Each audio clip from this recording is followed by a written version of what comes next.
ಮಾದಕ ವ್ಯಸನ ಮುಕ್ತ ಸಮಾಜ ನಿರ್ಮಾಣಕ್ಕಾಗಿ ಎನ್ಆರ್ಎಲ್ಎಂ ಯೋಜನೆಯಡಿ ಕರ್ತವ್ಯ ನಿರ್ವಹಿಸುತ್ತಿರುವ ಎಲ್ಲ ಸಿಬ್ಬಂದಿ ಶ್ರಮಿಸಬೇಕೆಂದು ಜಿಲ್ಲಾ ಪಂಚಾಯಿತಿ ಉಪ ಕಾರ್ಯದರ್ಶಿ ವಿಜಯ್ ಕುಮಾರ್ ಆಜೂರ ಹೇಳಿದರು. ಜಿಲ್ಲಾ ಪಂಚಾಯಿತಿ ಸಭಾಂಗಣದಲ್ಲಿ ಮಾದಕ ವ್ಯಸನ ಮುಕ್ತ ಕರ್ನಾಟಕ ಕುರಿತು ಕರಪತ್ರ ಬಿಡುಗಡೆ ಮಾಡಿ ಮಾತನಾಡಿದರು.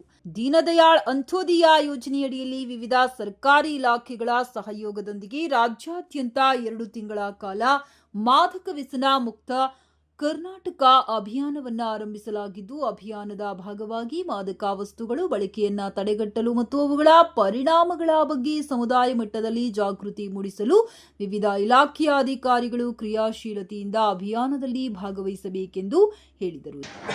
ಇದು ಮಾದಕ ವಸ್ತುಗಳ ಸೇವನೆ ಮತ್ತು ವ್ಯಸನದಿಂದ ಉಂಟಾಗುವ ದೌರ್ಜನ್ಯ, ಗೃಹ ಹಿಂಸೆ ಮತ್ತು ಸಾಮಾಜಿಕ ದುಷ್ಪರಿಣಾಮಗಳ ಬಗ್ಗೆ ಸಮಗ್ರ ಜಾಗೃತಿ ಮೂಡಿಸಲು ಮಾದಕ ಮುಕ್ತ ಕರ್ನಾಟಕ ಅಭಿಯಾನವನ್ನು ಆಗಸ್ಟ್ ಮತ್ತು ಸೆಪ್ಟೆಂಬರ್ ಜಿಲ್ಲಾ ಕಾರ್ಯಕ್ರಮ ವ್ಯವಸ್ಥಾಪಕ ವಿಶ್ವನಾಥ್ ಶಹಪುರ್ ಪ್ರತಿಜ್ಞಾ ವಿಧಿ ಬೋಧಿಸಿದರು.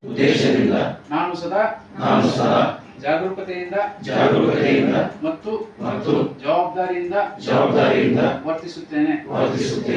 ನಾನು ಯಾವುದೇ ಮಾದಕ ವಸ್ತುಗಳ ಬಳಕೆಯಾಗದಂತೆ ಗಮನ ನೀಡುತ್ತೇನೆ ಮತ್ತು ಬಳಕೆಯ ವಿರುದ್ಧ ಧೈರ್ಯವಾಗಿ ನಿಂತುಕೊಳ್ಳುತ್ತೇನೆ.